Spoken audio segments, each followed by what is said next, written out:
All right, let's jump right into it. Good morning, everybody. Thanks for attending episode 31 in Let's Talk Recruiting. Today, our topic is going to be something that everybody does 1,000 times a day on a daily basis, and it's how to be creative when messaging your candidates. And in this day and age with so many interviews and connections being made via Zoom videos and whatnot, or any type of video conferencing or video meetups, kind of interesting. And I think it's timely to see how is that twisting up our messaging to candidates or what have you, or are we kind of maintaining that same way that we did phone calls and emails? So with us today, we have, just seeing where our locations are. Got a Midwest and West Coast. All right. We have Lisa Russell out of Chicago. We have Veronica Diney out of Los Angeles, where I am also out of, and Kathleen Winery out of Portland. Kathleen, I got that right. I think I asked you that last time too. Yeah, okay, cool. And then Melissa Verdrano out of the San Francisco Bay Area.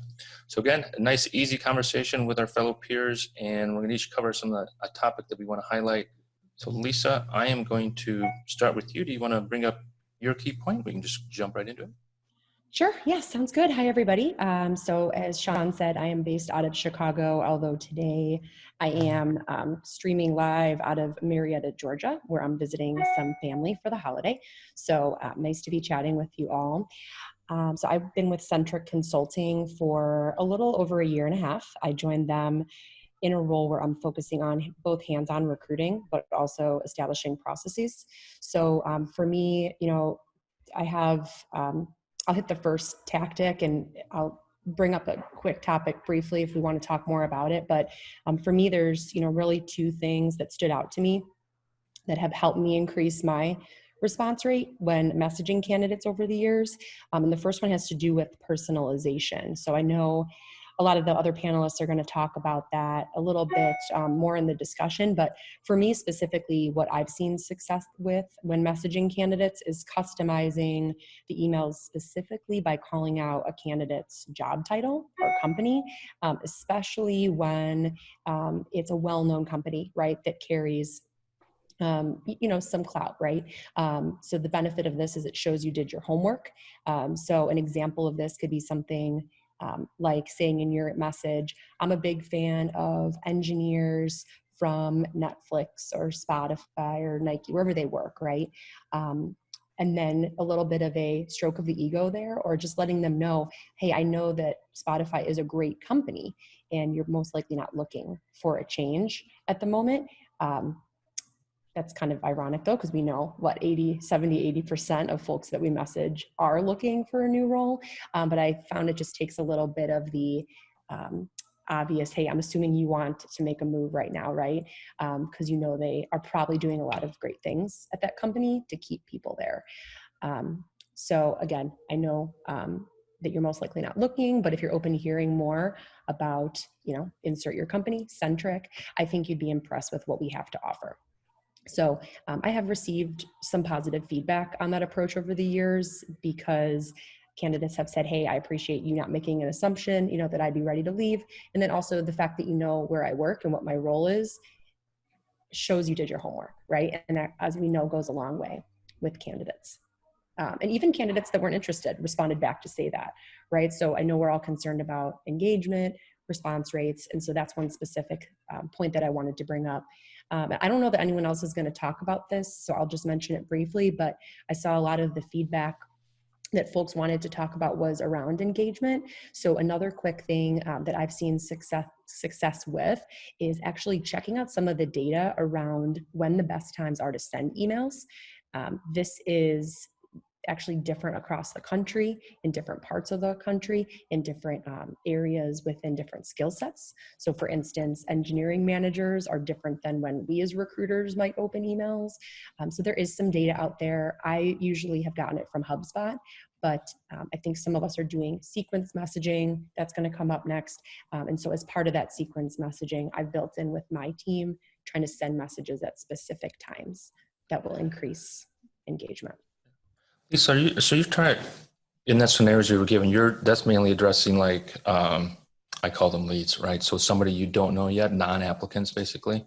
Yeah, and I would probably say for both of these examples, this would be more for new candidates versus communicating with candidates you're already talking to. And this is top of mind for me because I'm definitely, I find it's harder to get a response from someone if you don't know them and they're cold than someone you already know. Do you ever go a little bit deeper with, let's say somebody applied and you're reaching back out to them the first time to say schedule a phone interview? Do you ever call out like titles and companies like you would do with a passive candidate? I think so. I think that you, if you have it and you know that information, anytime you have something that you can call out, I think it's wise. I think one of the other panelists was going to speak to that specific topic, so I don't want to steal her thunder, but I think the more that you can call out those common things or just anything specific, I think it's going to get you a response, even if their person's not going to be interested in your job.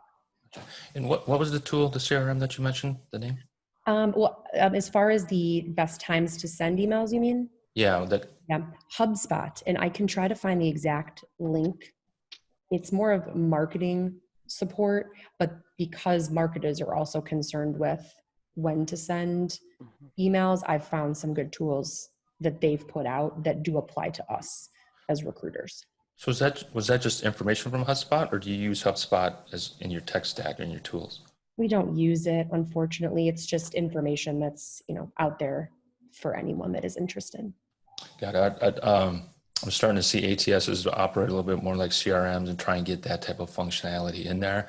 I was a CRM guy for quite some time, adding on, like I use Salesforce as what I would use, but giving users or recruiters that ability to think like that marketer and to be able to customize it. I think I don't know if I'm getting the templates with some other panelists, but that was going to be another question around, it sounds like you're not using templates, you're customizing each outbound email. Is that accurate? We have templates that we use both in our ATS and in LinkedIn, but I think there is a part there, and I actually copied and pasted some of this from a template that we use that says, the wording of, I'm a big fan of X, which is your role, that come from XYZ company. I know that company is a great organization, et cetera, et cetera. So I think this is a topic that probably is going into another panelist discussion, but I'm a big fan of the template, but I do customize the templates a lot because I think you do want to add in your own personalized piece to it. Excellent. That's just and other panelists, do you want to sort of add to what Lisa was saying? Anything? No, I totally agree. I'm a fan of working from a template, just so I don't forget to say what I need to say, but then also add in, and certainly in pharma, when I'm reaching out to an MD versus like a PhD scientist, I'll say doctor, hello, doctor, whatever, so I do adjust formality as well. And I was just going to chime. Go ahead, Veronica. Sorry. I was just going to chime in there on that note of kind of standardizing the process, creating consistent candidate experiences, and inserting the right pieces at the right time in the candidate process. Some really great systems that are out there that allow you to have those templates and quick parts that you can have appear to be like very personalized for the candidate. I think some great ones that are out there, a little pricey. Smashfly is a really good one. Yellow is also a great one. They've got a pretty robust and rich CRM component to it too, so it really allows you to manage your different pipelines. But let's say you work for a company that's just really lean and doesn't have a whole lot of budget for that kind of thing. I think you can still go a long way with the standardization and templates, and also being able to capture data so that you can really get creative and operationalize the marketing outreach process. Mailchimp is a really great one for that too. Yeah, Gem and Lucia both have like free plugins where you can, like with Gem, you can build out your sequences, but you can also, they have a little side box, and it's free because I've been using the plugin. They have a little side box where you can actually put in a sentence or two per candidate that you save into your folders that will differentiate that specific candidate. in your outreach and call out that specific sentence or two in addition to kind of the skeleton email that you're sending. And so that's GEMS, GEMS, right? GEM. GEM. Yeah, and they have a paid subscription that's not super pricey, but we're a small company and we're lean, so I've been using the free plugins. Got it. Thank you, Lisa. Veronica, Yep. do you want to sort of jump into your item or items? Sure. Yep. And I think this ties a little bit into the personalization piece that Lisa mentioned, and I know a couple of the other panelists are likely going to. But in reaching out and kind of acknowledging what makes the candidate unique, there's also acknowledging what makes your employer brand unique.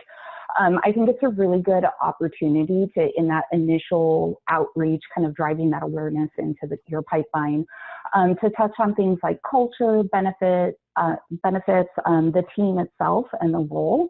That's a really quick, low-touch way, I think, of also helping to set your candidate up for success further in the process. Because that initial messaging of the candidate, yes, that's driving awareness, but you want to keep you want to keep them up to date and aware throughout the process, right? So as you're further driving their interest, you're moving them through the application and interview process so that when you finally get to the offer stage, they're already sold on what's in it for me. Yes, this is a great opportunity. And you're not really having to do a lot of hard sell at the time. And they also tend to do much better during the interview process, I think. So things that I would describe as uniquers for an employer brand, I mentioned some broad themes, the culture, benefits, teams, and role piece, but also sharing things to recent product or tech releases, white papers, awards. I would even go so far if the candidate is further in the process, maybe at the interview or offer stage, inviting them to things like internal events, happy hours, ERG events, speaking engagements, because it really shows that you're not just reaching out to get them into the pipeline, but you're genuinely trying to build a long-term relationship and engage them with the brand. So that was one thing. And then just to go back to the systems piece, there's so many different tools that are out there, and I think depending on budgets, that kind of tends to determine what direction and capabilities people can support. But I think some key things is just keeping in mind what are easy ways to identify your candidates and track them in the process, and then what are easy ways to reach out to them and kind of prompt them for that call to action. So if you're using a CRM type of tool like a Mailchimp or Smashfly or something similar, you can embed a lot of that so that it's literally one click. We know a lot of our candidates are mobile now. So anything that they can do that is like one or two taps, it really helps to enhance their experience. But also takes a lot of the heavy lifting, I think, off of our recruiting teams, where oftentimes we know we have to reach out and kind of nurture, depending on the candidate pipeline that we're going after. Tech talent, as an example, sometimes you have to reach out as many as 3 times to get them to respond. Marketing a little easier. It might just be 1, maybe 2 times that you have to outreach. So being able to automate that, again, including things that are really help to differentiate your brand, help to show the candidate that you're establishing your relationship with them is important. And then I think the last piece too, where you can get kind of creative and having a system makes it really easy to do this, is who the message is coming from, especially at later stages in the process. I think candidates really appreciate saying it's a hiring manager that's reaching out, or if they're at the offer stage, it's an executive that's reaching out. That feels amazing when you have someone at that level inviting you to join their team, right? So I'm a huge fan of systems. It just allows you to do some creative things in that way. One last thing I would say, and I know this is different for every company, but especially if you've got silver medalist candidates, you've got referrals, or you've got boomerang candidates that you're looking at, some of the bigger systems will allow you to do text messaging directly from that system. And that's just an even more personal way of reaching out to the candidate and getting a very quick response from them. So on that, Veronica, the texting, would we prefer texting over email when, like, let's say that you're down the hiring funnel a little bit, so it's a little bit deeper of a relationship, given the choice? Yeah, Text or email. yeah. I've found with my candidates, and I know every company, every recruiter is different on this, but when we're at final stages in the interview process, certainly at the offer stage, almost every candidate that I work with is more responsive to the text messaging versus other methods. And they actually prefer it a little bit more because it does feel like we're very connected at this point. Question for you on the collateral that you were speaking of, and like I call it marketing collateral. In fact, are we talking about links to web pages or PDFs or a combination of both? At Universal Music, we had a recruitment marketing team. And they would build up some really good looking PDF marketing look and feel to it that the whole team would share off of a shared folder. Yeah, I think it's a combination of all of those things. At Ticketmaster, and we may have one person on today's session that's actually been a part of creating some of those PDFs.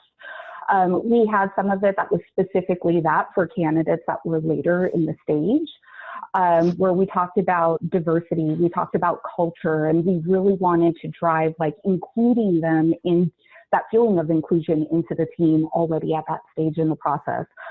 For candidates that are a little bit more top of the funnel, I think that's where web pages or landing pages can be really helpful. LinkedIn is a great, easy way to just have kind of a general universal web page.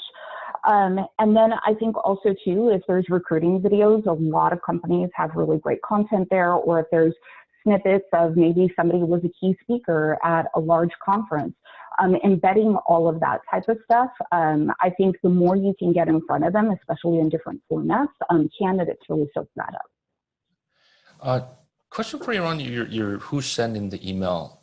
Does your system allow you to send as the manager, or does the manager have to go and send it? Yep. Recruiters can go in and personalize that two-line as much as they need to. If you're familiar with Ticketmaster, Live Nation Entertainment is actually the parent organization. We can even have it coming from like a different company altogether. So if Susie is the hiring manager, can you email to Jack, the candidate, from Susie's email address? Yep.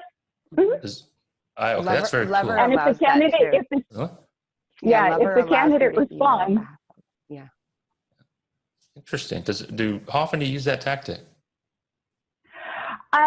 Every once in a while. It's definitely you want to have buy-in from the person you're sending the email from. Oftentimes I'll include them as a BCC so they see the message that goes out and they know to anticipate the response from the candidate coming in, because the candidate, the response will go to the to address as opposed to it going to you.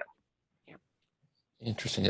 Lisa, kind of going back to yours, that initial outreach, I have no idea whether it's true or not, but I bet you get a much higher response rate when it comes from, the VP of Finance for that accounting position. Yep. Yeah, I didn't want to say it. I'm glad you brought that up though, Veronica, but I've talked to our team about implementing somewhat of that strategy, because I do think varying up the sender does help, and you can play off the messages. I mean, I've heard this tactic. I personally I can't speak to it, but I'm happy to hear you've had success with it.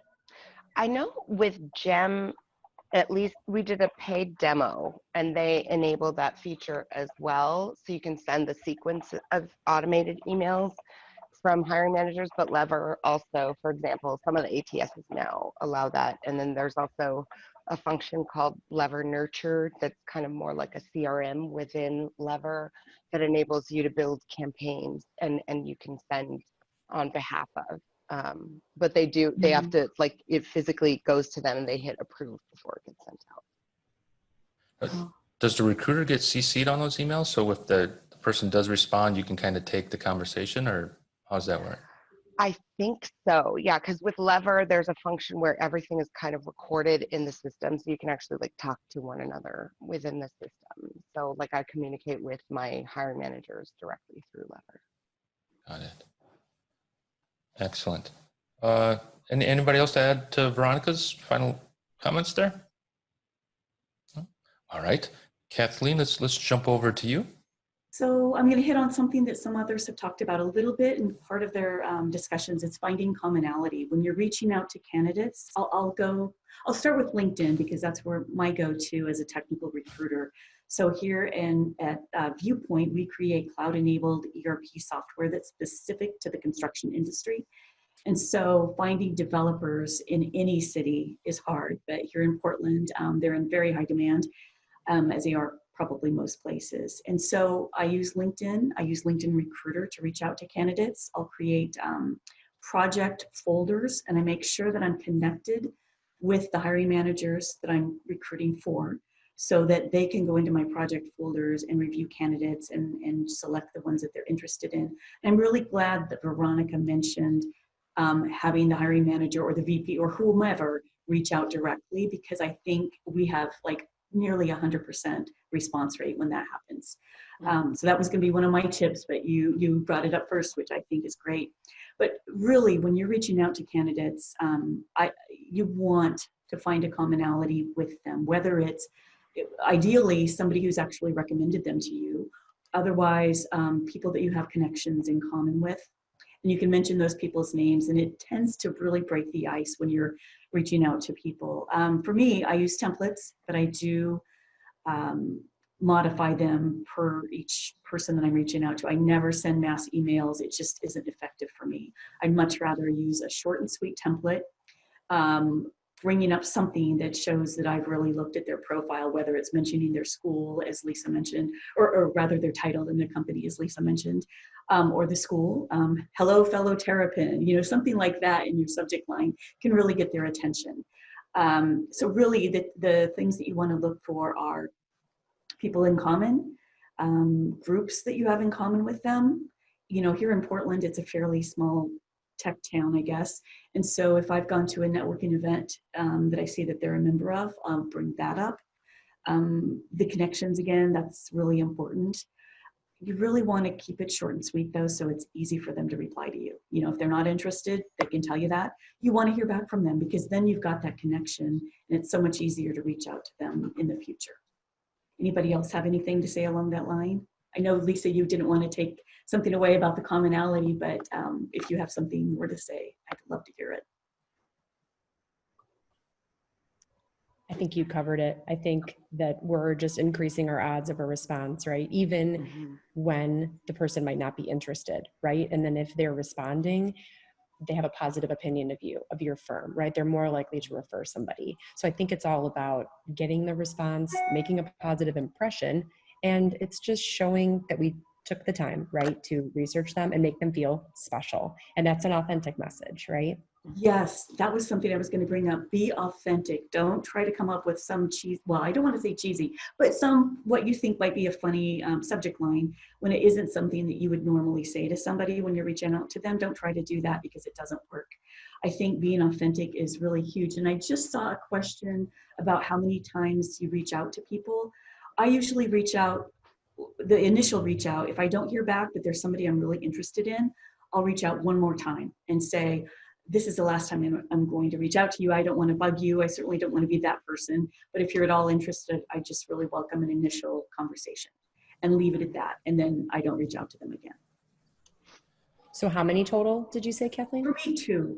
Okay. And the second one is letting them know it's on, it's up to them if they want to reply to me. And I make sure it's very easy for them to reply to me. I make sure they have all my contact information, let them know, I can be reached via email anytime. I don't want to give my, I give my hours too that I'm mostly available. LinkedIn kind of, if you use emails, they kind of stop you at 1, right? If that person doesn't respond to one email, they don't allow you to send a second? Only if they decline. Exactly. If they decline, you can't reply. But if they accept and say, no, thank you, you can reach back out to them and be like, if you know anybody, let me know, or whatever. Thanks for getting back to me. And, And what if there's no response to that email? you can still reach out to them. You can still follow up with them. What I like about some of the automated email programs is that they track, so they link with LinkedIn. Like Gem is a plugin for both Lever and LinkedIn. And so it if you try to send a sequence out to somebody and you've already sent them an in-mail, it'll let you know. Or if you already have an automated sequence set up for that person and you try to send them an in-mail, it'll let you know, so that you're not totally spamming folks. Kathleen, your point about direct and to the point, I call that baby stepping. Like you baby step your ass in, especially in those new emails to passive candidates, and keep it simple, a yay or nay on a very simple question. Often just let's talk and get into that point. There's a reason LinkedIn has it limited to so many characters. You know, they don't want you to just send them the kitchen sink as far as reaching out to somebody. They want you to be short and sweet as well, because your success rate is much higher. Agreed. Very much so. And so to that point of let's talk, Sean, and that being like a really simple baby step for the candidate when we're reaching out, I saw a comment about Calendly from the attendees. I think that's a really great, easy way to show, especially if they're your top candidates that you're reaching out to and you're really interested, to show them that you're interested and you want to connect with them ASAP to figure out, like, is this the right fit? Do we move on to next steps? I love Calendly because you can do 15-minute windows, 30-minute windows, whatever's appropriate to the step that you're in. Going back to the budget piece, where it's kind of hard, everybody has different resources and tools that they're leveraging. LinkedIn it makes it easy to sync up with your calendar and use their own scheduling tool too. So I find that that's often a way to drive higher response rates, because when candidates see that they have immediate access to you and they can get on your calendar, it kind of takes away from that stigma of recruiting's that black hole. I'm going to apply and then I'm not going to hear from you for 3 months, you know? Fantastic. Melissa, let's jump over to yours and keep going. Yeah, great. So, you know, and I think everybody has covered a lot of really great tips and things like that. And I know I've talked about some of the technologies we've been implementing, but yeah, I think it's all a combination of being authentic and not sounding canned, but also just, you know, again, trying to be sensitive to the people that you're reaching out to. You know, of course, at more junior levels, the response rate, you know, you can be a little more personable, a little less formal. Like I said, if I'm recruiting MDs or like MD PhDs, I'll be much more formal, whereas a PhD scientist is going to be a little less so. But, you know, for us, I think it's also, you know, having moved to a much smaller company last year, we don't have the name recognition. We don't have sort of the branding. And, you know, our data are out there and we're well published. And so people who are in our specific field know about us, but we're also trying to break over into like oncology and stuff like that. So, of course, oncology is super hot and competitive. Everybody's hiring for oncologists. So it's also kind of a little bit about, sometimes I have to reiterate myself, like I'll send something to somebody and they'll be like, well, you only work in liver disease. You know, and I'll say, no, actually we're delving into oncology. So it's kind of about being creative to get them to respond to you without necessarily having that brand recognition, but also, you know, I kind of have to, that's why I do work from a template, is I highlight, okay, we're a public company, we have funding, you know, so that's like my second paragraph is like, you know, we have 6 molecules in the clinic, which for a company our size is incredible, and you know, things like that. So I do try to highlight things about us that would make someone get back to a relatively unknown smaller company. You know, and I've played with different things, whether, you know, linked to like different press releases or to our website or something like that is good. And actually what I have started to notice is that you know, when I reach out external to California, they'll be like, wow, your company looks great. I had never heard of it before, but I'm not willing to reload to the Bay Area. So at least then, you know, it's a lot of it. I did this at my last company too, sort of proselytizing that, you know, hey, we're delving into a new area, and it'd be great to, you know, just have you learn more about us. And so that's been really, I think my best way of getting people to respond is just, hey, I'd love to tell you a little bit more about our company. Here's a little bit about us. I see that you're doing this. We have an opportunity to launch a department in oncology, and are you open to that? So it's really just trying to get them to understand that there's plenty of opportunity and growth happening. So it sounds like when we talk about templates, it's not really for like a mass email template, but almost like something you use as a starter email. That sound about right? Exactly. Yeah. Yeah. So it's, I mean, I use like my skeleton, but then I do have to say, oh, you know, and it's especially for people who, the more educated you are, the more people want that ego stroke of like, I see that you got your MD here and your PhD here. And like, good job. And, but yeah, so it's more of kind of an introduction to the company more than anything. Yeah, quick comment, Melissa, about the relo issue. Back in 2008 and 9, I was working for a biotech company out of San Francisco, only San Francisco, and they blew through their budget for relo in the first quarter because everybody was underwater in their houses.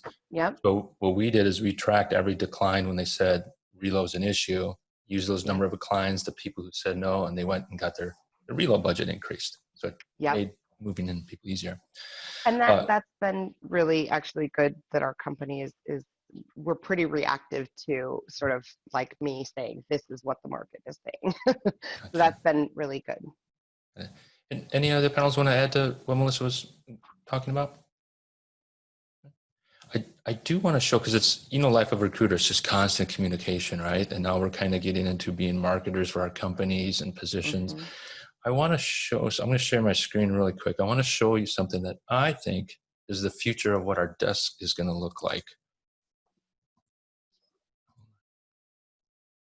See my screen? So I have a teenage son. He's a gamer. That's how I sort of passed over this. You'll see here this keyboard. I use a gamer keyboard, have for the last 15 years, because they come with little macros in them. Yeah. So like in your Outlook signature, and I don't know if Gmail is like this or not, if you use signatures to kind of create blocks for your messaging and you want to use more than one, I think it overwrites the first one, so you can only really pick one. Yep. In Google, you can only pick one. Yeah, so with these gamer keyboards and these macro buttons, you can insert text blocks. So these are links to all of our for example, Melissa, these are all our molecules in the pipeline. Here's a link to that, so you can insert stuff like that. But this thing, what I'm circling here, it's called it's called a Stream Deck. So this is a company called Elgato, and all those little buttons are basically macros, and you can put images to them, so you can remember, what did this button do? So that little thing right there, I think they go for like $200. I'm not sure.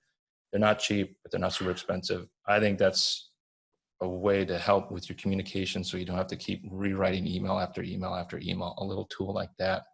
Totally. And then with Zoom taking over the world, you've got your camera and you got your lighting and all that. I think that's what the recruiter's desk is going to look like going forward. It just aids in the communication. These are all tools being built for live streamers. So it's, hey, we're talking all day to people live.